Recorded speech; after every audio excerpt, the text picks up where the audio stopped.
Hello दोस्तों, उम्मीद करता हूं कि आप तमाम खैरियत से होंगे। एक नए इन्फॉर्मेशन के साथ एक मतलब फिर आपके सामने हाजिर हूं।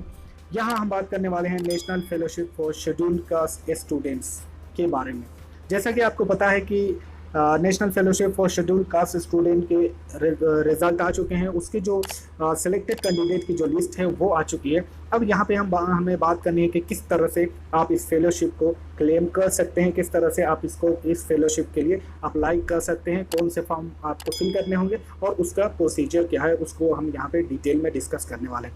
उससे पहले कुछ चीज़ें हम जान लेते हैं कि जिन लोगों का नाम आया है या जिनके रोल नंबर आए हैं तो उनको कि क्राइटेरिया क्या क्या क्राइटेरिया है और वो किस सेक्शन में आते हैं। जैसे कि कुछ वो स्टूडेंट हैं जिनके अभी उन्होंने एमफिल या पीएचडी में एडमिशन नहीं लिया है। कुछ स्टूडेंट वो हैं जो ऑलरेडी एमफिल या पीएचडी में इनरोल्ड हैं। तो उन लोगों को किस तरह से कौन क्लेम कर सकता है, उसका क्या सिचुएशन होगी।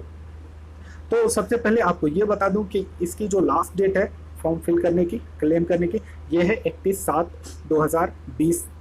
तो ये डेट को याद रखिए। इससे पहले पहले आपको अपना ये जो पूरा प्रोसेस है पूरा कर लेना है इस फेलोशिप के लिए। इसमें हम बात करेंगे, ये भी बात करेंगे कि ये फेलोशिप मंथली कितनी मिलती है और कितने साल तक मिलने वाली है। तो ये तो हो गया डेट के बारे में। अब आइए आपको ये बता दें कि वो जो दो तरह के कैंडिडेट थे जिनके नाम आए हैं, यहाँ पे एलिजिबिलिटी क्राइटेरिया डिस्कस नहीं करना है क्योंकि आपका सिलेक्शन हो चुका है। उसके लिए अलग से वीडियो बनाना पड़ेगा जिन लोगों अगर जो जानना चाहते हैं उसके बारे में।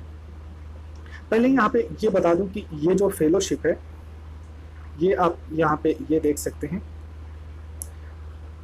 The fellowship will be payable from the date of issue of result of NFSC, यानी कि जिस डेट को ये पब्लिश हुई है उसी डेट से ये फेलोशिप आपको मिलनी स्टार्ट हो जाएगी। In case the candidate is already pursuing MPhil and PhD.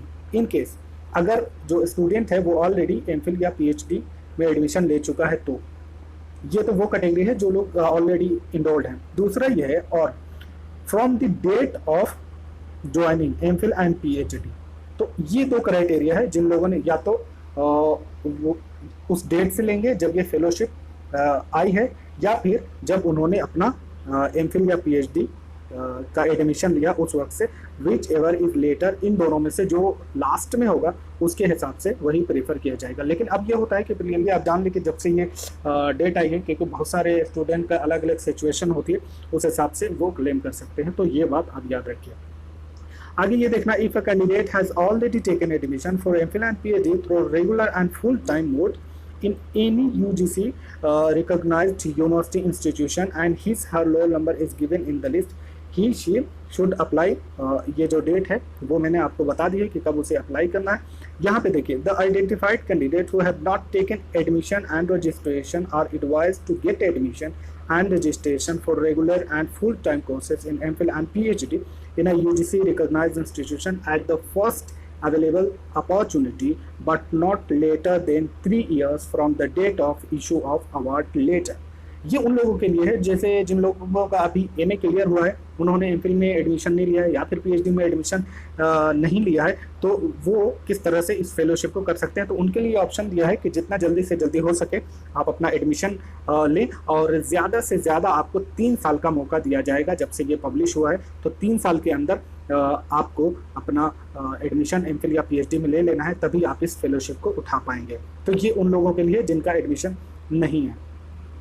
आगे आप ये देख सकते हैं, the claim of fellowship, the candidate are required to fill verification form cum joining report and submit it to the official concern of their institution. ये इसके बारे में मैं आपको बाद में बताऊंगा कि ये दोनों फॉर्म असल है और इसी के बेस पे आपको फेलोशिप मिलनी है। तो इसके बारे में हम बाद में बात कर लेंगे, जो नीचे डिटेल में उसके बारे में बात होनी है। यहाँ पे इसको देखिए, the fellowship amount shall be distributed by UGC directly into the bank account of awardee, यानी कि डायरेक्टली यूजीसी के से आपके बैंक में ये डायरेक्ट आपकी अमाउंट आएगी। The fellowship is payable for a maximum period of 5 year. ये 5 साल के लिए आपको फेलोशिप मिलने वाली है। इसकी अमाउंट भी देखेंगे कि 5 साल में कितने मिलेगी। इसके 2 तरह से मिलते हैं, एक होता है जेआरएफ यानी 2 साल के लिए, और उसके बाद जो 3 साल होता है उसे एसआरए बोलते हैं, सीनियर रिसर्च फेलोशिप। तो दोनों की अमाउंट अलग होती है। शुरू के 2 साल में अमाउंट थोड़ी कम होती है और 3 साल आगे में बढ़ जाती है। आगे आप ये भी देखिए, the fellowship will not be payable for the gap period between the submission of MPhil dissertation and PhD admission। ये बात एक इम्पोर्टेंट है उन लोगों के लिए जो अभी MPhil में हैं और फिर उसके बाद उन्हें MPhil क्लियर करने MPhil के बाद उनको PhD में एडमिशन लेना होगा, तो उस गैप में जो उनका गैप होगा उस गैप में उन्हें ये फेलोशिप नहीं दी जाएगी। इस बात का आप याद रखें। The maximum gap period allowed between submission of MPhil dissertation and admission in PhD is 1 year। तो ज़्यादा से ज़्यादा 1 साल का आपको गैप मिल सकता है, इससे ज़्यादा गैप आपको नहीं मिल सकता, यानी कि दूसरे साल में किसी भी तरह से आपको PhD में एडमिशन ले लेना है, वरना ये फेलोशिप नहीं मिल पाएगी। However, the period of the 5 year for payment of fellowship will be counted from the date of joining of fellowship। तो ये जो डेट है पीरियड ऑफ 5 ईयर, ये जब से आप स्टार्ट करेंगे उसी साल से आपका वो 5 साल उससे वो काउंट हो जाएगा। बीच में अगर आपका गैप वगैरह है तो वो आपकी रिस्पॉन्सिबिलिटी है। तो ये कुछ चीज़ें आपने जान ली, और ये जो सारी चीज़ें हैं ये है एडमिनिस्ट्रेशन का कि वो आपको वेरीफाई करेगा, गाइडलाइंस को अच्छे से पढ़ेगा, वेरीफाई करेगा आपकी जो ऑथेंटिसिटी है, आपकी डिग्री है, आपकी जो आपने फॉर्म में क्लेम वगैरह किए हैं, वो सारी चीज़ें आपकी जो फिल किए हैं वो सब जेन्युइन है, वो सारी चीज़ें यहाँ पे दी है। आपको जो सबसे अच्छी चीज़ आपको ध्यान में देना ये है आपका certificate by the institution on the scholarship payment portal. ये है ये verification form cum joining report, ये एक है, और एक सर्टिफिकेट, 2 फॉर्म आपको फिल करने होंगे। आइए देखते हैं वो 2 फॉर्म कौन से। देखिए ये फॉर्म है जिसको आपको फिल करना है, नेक्स्ट 1 नेशनल फेलोशिप वगैरह। Verification form cum joining report availing the fellowship of under the scheme. तो ये एक है, इसमें पूरी डिटेल है, आपकी डिटेल ली जाएगी, आपका नाम, date of birth, Aadhaar number, आपके और भी जो सर्टिफिकेट है UGC नेट की जो सर्टिफिकेट है उसकी डिटेल ली जाएगी। इसके अलावा आपके MPhil PhD मास्टर की जो डिग्री है वो साल के उसकी डिटेल ली जाएगी। आपको इसमें जो भी भरना है वो पूरा अच्छे से केयरफुल भरिएगा, क्योंकि इसी बेस पे ये जो सही होगा उसके बाद ही आपको फेलोशिप मिलनी है। अभी बताऊंगा कि किस तरह से वो आप इस फॉर्म को फिल करने के बाद कहाँ आपको फिल करना है। एक फॉर्म और है सर्टिफिकेट बाय द इंस्टीट्यूशन। तो ये वो सर्टिफिकेट है जिसमें ये बताया जाता है कि ये जो कैंडिडेट है ये रेगुलर कैंडिडेट है इस इंस्टीट्यूशन को, और इसमें जो डिटेल दी है वो डिटेल बिल्कुल सही है और जिस पे यकीन किया जा सकता है। तो उसके बाद यहाँ पे आपका सिग्नेचर होगा, ये आपके सुपरवाइजर का सिग्नेचर होगा। इसके बाद यहाँ पे ये signature of head of department and signature of head of institution. तो ये 4 सिग्नेचर होंगे जिसमें काफ़ी टाइम भी लग जाते हैं, क्योंकि एक साथ बहुत सारे लोगों का होता है। तो ये 2 पेज है, आपको इसे वेबसाइट पे जाकर UGC के वेबसाइट पे जाकर वहाँ से आपको इसे डाउनलोड करना है और यही दोनों आपको फिल करना है। इसके बाद इन दोनों को फिल करने के बाद आपको ऑफिस में जाना होगा, जहाँ पे UGC फेलोशिप का जो सेक्शन है आपके ही इंस्टीट्यूशन में होगा, जहाँ पे उससे डील किया जाता है। वहाँ पे आपको जाकर ये सबमिट करना है। वेरिफिकेशन के बाद फिर ये इसे UGC की वेबसाइट पे अपलोड कर देंगे। अपलोड करने के बाद फिर आपका ये काम होगा कि आपको UGC की एक नया जिसे बोलते हैं Canara scholar corner, Canara scholarship corner पे जाके आपको अपना अकाउंट बनाना होगा। वहाँ से आपको पता चलेगा जो भी इंस्टीट्यूशन की तरफ से या UGC की तरफ से कुछ भी अपडेट होगी, तो वहाँ पता चलेगा, पूरी डिटेल होती है आपकी कि कितने साल के लिए आपको फेलोशिप मिलने वाली है, किस महीने में कितनी फेलोशिप आपको मिलेगी और किस मंथ की आपकी फेलोशिप आई है, किस मंथ की नहीं आई है। तो वो सारी डिटेल वहाँ पे मिलेगी। मैं आपको वो पेज दिखाने की कोशिश करता हूँ जिससे आप समझने की कोशिश करेंगे, कुछ समझ सकते हैं कि हाँ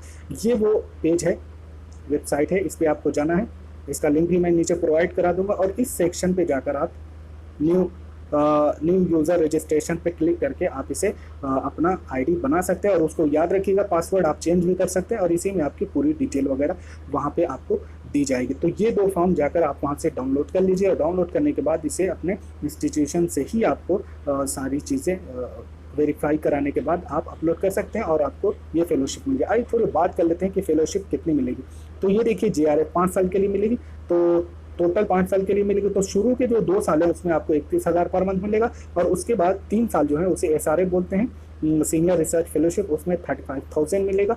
उसके बाद कंटिजेंसी वगैरह ये देखिए अलग अलग दी हुई है। कंटिजेंसी भी साल में एक बार मिलती है। तो ह्यूमैनिटीज़ एंड सोशल साइंसेज के लिए 10,000 ये अलग से मिलेगी और ये जो इनिशियल 2 साल में JRF में ये 10,000 मिलेगी और SRF जब हो जाएगा आपको तो ये 20,000 500 अमाउंट ये मिलने वाली है। इसी हिसाब से आप इन दोनों को देख लें तो ये अच्छी खासी अमाउंट होती है और एक स्टूडेंट के लिए बहुत बड़ी कहा जाए तो मदद मिल जाती है गवर्नमेंट की तरफ से। आप अपने हायर एजुकेशन में अच्छा फ्यूचर बना सकते हैं इसकी मदद से, और जॉब के कोई भी टेंशन लिए बगैर आप 5 साल अच्छे से पढ़ाई करके आप अपना कैरियर बना सकते हैं। अगर इसमें कोई कन्फ्यूजन रहा हो तो आप हमसे कमेंट में पूछ सकते हैं। कुछ भी कन्फ्यूजन जो भी हमारे नॉलेज में होगा वो हम आपको बताने की ज़रूर कोशिश करेंगे।